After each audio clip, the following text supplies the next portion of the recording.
This episode of Midco Sports Magazine is presented by Shields and Sanford Orthopedics and Sports Medicine. Hello, welcome again to Midco Sports Magazine. 3 stories this month on getting and giving guidance. We've got some auto racing, we have some barrel racing, a Make-A-Wish kid from South Dakota who gets to meet a legendary barrel racer from Ulrichs, South Dakota. And an update on an outstanding runner from Northern State in Aberdeen making a run at the Deaflympics.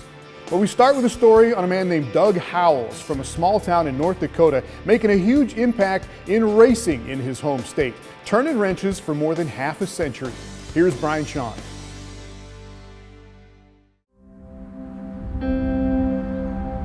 Hunter, North Dakota is a simple place, a rural community just off of County Road 18 northwest of Fargo. This small home in the town of just over 250 people blends in with the rest. It's not flashy, and it certainly doesn't look like a place where a racing empire could be built. But in the 1960s, this is where Doug Howells found his passion. I saw an ad in the paper for stock car races, like in May, June. And so I went out there and watched that, and I thought that was pretty neat.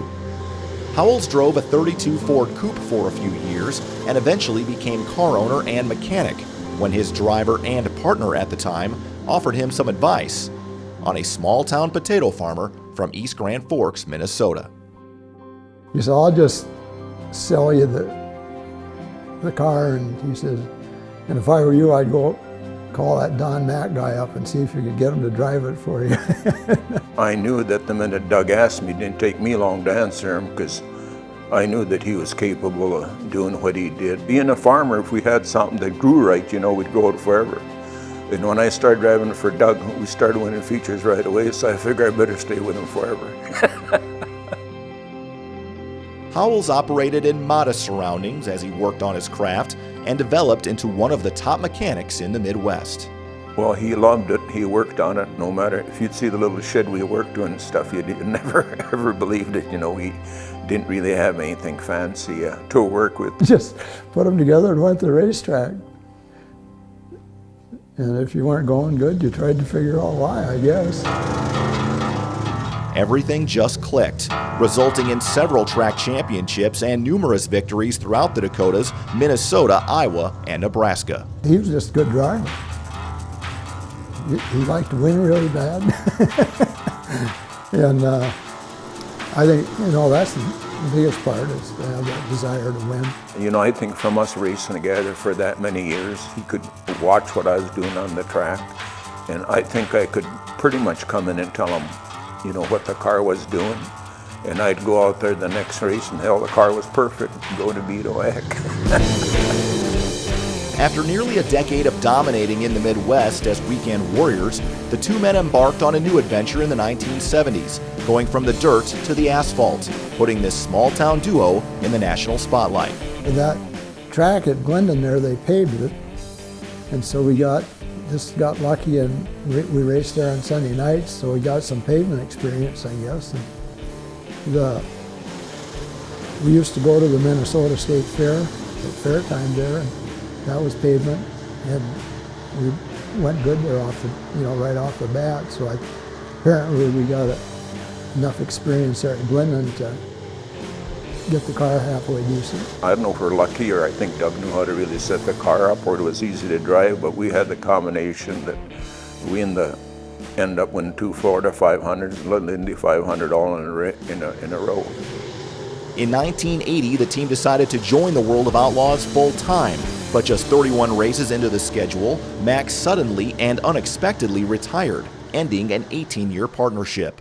My mother and dad got killed in a car accident that October before, and I had to make a decision, and I farmed. I don't know yet today if that was really the right one or not, because it was hard to walk away.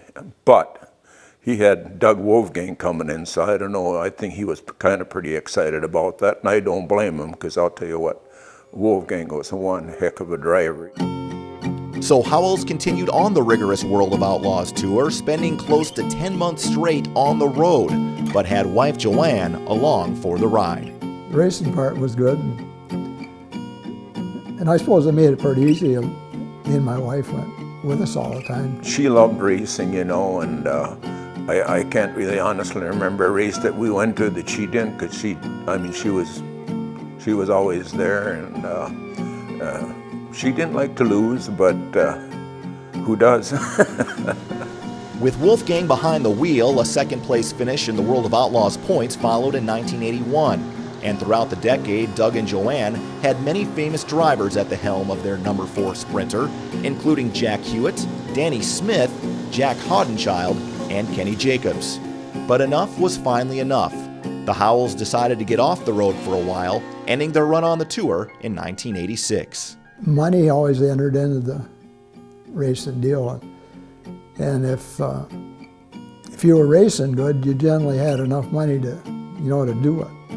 But if you got to where you weren't racing good, I think our motor deal kind of about that time we kind of got off track on that. And Doug continued to turn wrenches and work on race cars of other teams throughout the 90s before taking a job at an electric company. But in 2001, Joanne, the woman that had been by his side at tracks all over the country, passed away from cancer. I guess you just put your head down and get going. There isn't much else you can do with it. So.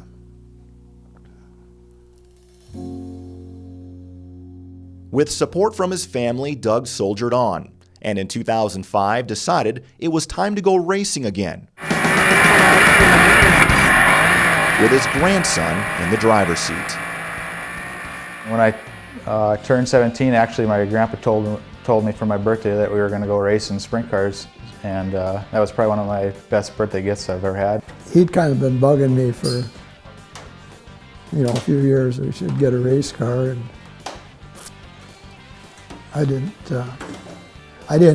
wasn't really into the, like 14 and 15-year-old kids getting in race cars. And so I thought when he got to be 17, he was, a little more mature. And when it came time to pick a color and number for the car, the decision was pretty easy. I asked him if he wanted to paint it like his cars back in the day, and obviously he agreed to that, and I thought it would be kind of cool. I know a lot of people came down after races that I hadn't seen for years and years and years and said, boy, that's really good to see you get that yellow car out there again. Gross picked up his first victory in 2006, and the family has spent over a decade together traveling to tracks across the Midwest, winning 2 ASCS Northern Plains championships. I just love racing, and it could be a modified late model sprint car, whatever. If somebody offered me the opportunity to go racing for a living, I'd probably do it, whatever car it is. Howells is now 82 years old, but his racing career that has spanned nearly 60 years continues on, with the same spirit and passion he started with so long ago. There's sure a lot of grief and headaches goes along with it, so that can't be why you do it. So I guess it's just for the fun part when you win them races. It makes it all worthwhile. And joined by Brian Sean in Fargo. And Brian, there's a lot of Lee and Doug going racing in this story, obviously, but on the weekends, this really turns into a big family affair, doesn't it? Yeah, Tom, it really is a family race team. Not only do you have Lee driving and Doug that started the race team, but Lee's father, Leroy, is the chief mechanic on the car. His mother, Linda, who is Doug's daughter, helps out with some of the t-shirt sales and also records lap times and helps out in other ways as well. So it really is a family team that travels on the weekends. It's what they love to do. And they still honor the late Joanne Howells. When you look at the number 4, it has a J next to it on the car, and that is for Joanne. So a way for them to honor the late Joanne and also keep the whole family together as well. All right, thanks a lot. Brian Sean in Fargo. Up next, a famous horse and a famous barrel racer make a wish come true for a young girl from Wagner, South Dakota. Midco Sports Magazine on Midco Sports Network is presented by Shields and Sanford Orthopedics and Sports Medicine.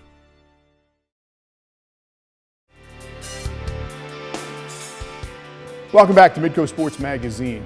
Make-A-Wish is a wonderful organization that benefits kids with serious illnesses, maybe take a trip of a lifetime or get to meet somebody that they would have not otherwise had the opportunity to meet. And in that case, the meeting between the kid and their hero is certainly something that makes a memory that lasts a lifetime. Hi, Miss Tessa. Nice to meet you. Tell me about your day today. What have you been doing? I've been with Lisa Lockhart, riding horses, and I've been playing basketball. And that is a Make-A-Wish kind of day for Tessa Pazur. A day away from worry, and instead a day to meet a role model and wonder what the future might hold. Instead of a trip to Disney World or a ride in a hot air balloon or anything else, Tessa wanted to come to this ranch near Ulrichs, South Dakota. She's like, it would be neat to meet somebody from around here that's been to the NFR. And with Lisa, you know, because she's been there so many times to the NFR, it's like, that's just perfect. Lisa Lockhart is a superstar in the world of professional barrel racing, a 10-time qualifier for the NFR, the National Finals Rodeo. I asked her if she thought she'd ever get to ride an NFR horse. And she said, yeah, maybe. You know, I thought maybe I might get to someday. So, oh, I just love kids' answers. You know, they're so honest. And so yeah, I told her that, you know, Chisholm's been to, you know, he's not competed at 10 NFRs, but he's been to 10 NFRs with me. And so he's a pretty special part of the team. I got to ride her horses. Her horse was... Chisholm? Yeah, Chisholm. That's a pretty famous horse, you know that? Yeah. So with Tessa on Chisholm and Lisa on her other famous NFR horse, Louie, they ride and they talk, and the national finalist and the 9-year-old girl find common ground. You know, what a sincere, sweet little girl, and you know, that's just, you know, had a lot of things in her life that most of us can't even fathom. One day when she was 6 years old, Tessa was not feeling well, throwing up a lot, enough to go to the hospital. And doctors found a cancerous tumor on her spinal cord at the base of her skull.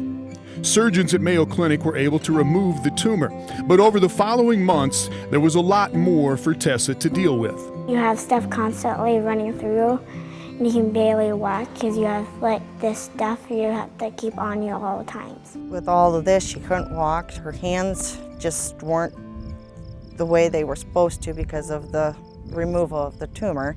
So she had to basically relearn how to use her hands. She was in a wheelchair, so we had to do physical therapy. Tessa still deals with severe fatigue and returns to Mayo every 6 months for a checkup. But on this day, all of that melts away. With Lisa guiding her along the way, Tessa learns a trick to make Chisholm stay on the road around the barrel, learns how to make a tight turn without knocking the barrel over, and how a right-handed rider should go to the right barrel first. I start off with the right, then I go to the second, which is the left, then went up to the third barrel and came home. And home is definitely where the heart is in this story. As Lisa says, when you open yours and invite someone else in, wonderful things can happen. Makes me tear up just thinking about it. You know, like you said, she's had an opportunity to go anywhere and do anything. You know, so the fact that she chose to come here is a very much an honor. Because she's like, I want to raise horses. I want to be a barrel racer. I want to follow Lisa's footsteps. So, you know, meeting her, spending the time with her, I think it's a dream come true. Up next, an update on a story on a South Dakota sprinter making a run at her dream in the Deaflympics. Midco Sports Magazine on Midco Sports Network is presented by Shields and Sanford Orthopedics and Sports Medicine.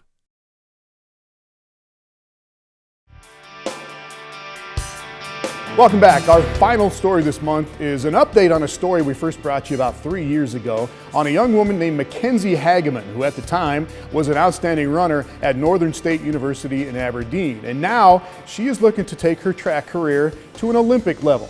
Here's David Brown. It's Halloween on the campus of Northern State University, supposedly the one time of the year where you can pretend to be somebody you're not. And yet, despite the costume of Where's Waldo, Mackenzie Hageman is being herself, laughing with teammates and enjoying a relaxed track practice. They're a great group of kids and they really care about each other, and we just have a really good team environment at Northern. Backwards scooter races and Nerf javelin throws aren't exactly the best training for sprinters like Mackenzie. In fact, most competitors believe that no practice can live up to the sights and sounds of that quick race down the track. But Mackenzie doesn't see it that way. She doesn't hear it that way either. And I want other deaf people to be able to look to me as a role model, that they can do it as well. If I'm doing it, they can look to me and know that they can do it. With the help of interpreter Alyssa Bean, Mackenzie makes one thing perfectly clear. She may not use all of her senses, but common sense, as well as hard work, make her unstoppable.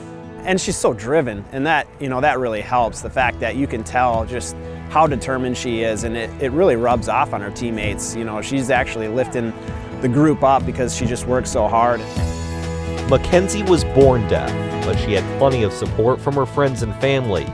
Her older brother Cody piqued her interest in track, and from there she took off. And while running came naturally, the timing and cadence of a race presents a unique challenge. Someone has to tap my foot to tell me set, and then I can hear the gun, so I am able to hear that part. So then I just take off when I hear it.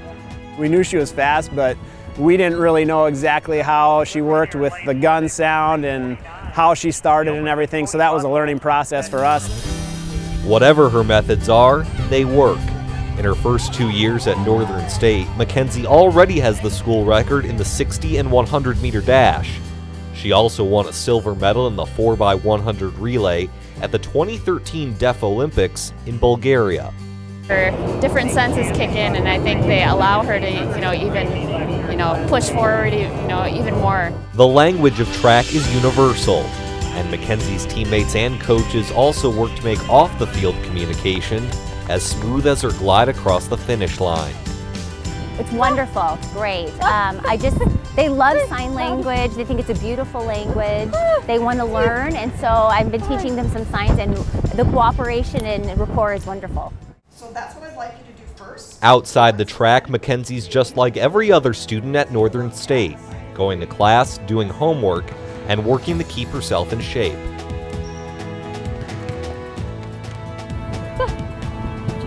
The coaches and the other athletes, they don't mind, giving me a little support, or they don't look at me as someone who can't do something. Oh, that I'm deaf. They treat me equally. Everyone's very friendly. They feel comfortable to come up to me, approach me.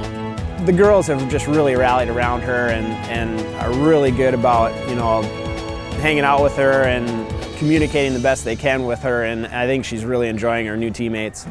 It would be easy to say Mackenzie has hurdled over every obstacle she's encountered. But the truth is, she doesn't even see obstacles. She sees opportunities, both to accept the fact that she's different and to embrace the reality of why that matters. So if anyone still wants to know where to find Mackenzie, she's been right here all along, fitting in and standing out. I think the best part is to just be able to tell people not to set up, not to have any kind of, that they can do anything you want, and that you're just a regular person, not to feel like you're inhibited by anything, and don't set up any limitations on yourself. Don't feel like you have to step back and say, oh, I can't do that, but just to go ahead and get involved, and to think positive, have a positive attitude. Well, it's not a stretch to say Mackenzie's attitude remains positive, and her outlook remains bright. Her college career may be over, but her athletic career is still on track. After winning the silver medal in the 4x100 meter relay at the 2013 Deaflympics in Bulgaria, Mackenzie's adding to her repertoire for the 2017 Deaflympics that take place in late July in Turkey. Being a sprinter in the Olympics, what she's looking for is speed, and we're trying to make her as fast as she can possibly be. In addition to the 4x100, I'm doing the 100, the 200, and the long jump. The long jump, this will be my first time competing at the Deaflympics level. A new event provides a new challenge, but Mackenzie's ability to add more to her plate only showcases why she continues to be successful. For the past several months, she's been training at Sanford Power in Sioux Falls in order to maximize her Deaflympic prospects. Well, I kind of did a search of what would be the best opportunity, and I decided to train here because I wasn't in college anymore. And I did see an ad for Sanford, so I gave him a shot. I am so fortunate that I have Jesse as a trainer. He has been fabulous. As far as I'm concerned, Mackenzie is a one-of-a-kind athlete. We communicate very well. We communicate as well as we need to. I haven't treated her any different or expect anything different from her than I would any other athletes that come through our building. Mackenzie's athletic career will eventually come to a close. And when that happens, she wants to get her master's degree in counseling and eventually work at a school for the deaf. Her short-term goals are obvious, but as long as the big picture remains in sight, Mackenzie's trek will be more marathon than sprint. You know, there's local children, young deaf kids that hopefully they look up to me and see that they can do anything as well. You can run, you can be in any sport that you want, even when you're deaf. Mackenzie's been nothing but professional. She's dedicated. She's everything a coach would ask for in an athlete. Well, I have really enjoyed my journey. I enjoy who I am, and I want to continue achieving the goals that I have set for myself. And joined by David Brown, and great story. It was the first time, and the update here. Great to see her pursue this, and the Deaflympics are coming up at the end of July. Yes. Right? And she could use some help to get this accomplished. Yeah, Tom, as you know, travel, lodging, meals overseas, all very expensive. And Deaflympians are different than Olympians because they don't get any financial assistance from either the U.S. government or from the U.S. Olympic Committee. They depend entirely on the private sector for donations. And so Mackenzie has a website that you can see on your screen, razoo.com/story/Mackenzie-Hageman-3. You can go there, contribute some money to help her get overseas to Turkey, and hopefully we can see what she can do starting on July 18. All right, thanks a lot. David Brown.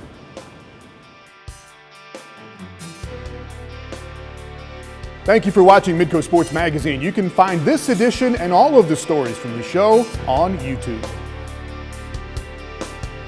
This has been Midco Sports Magazine, presented by Shields and Sanford Orthopedics and Sports Medicine.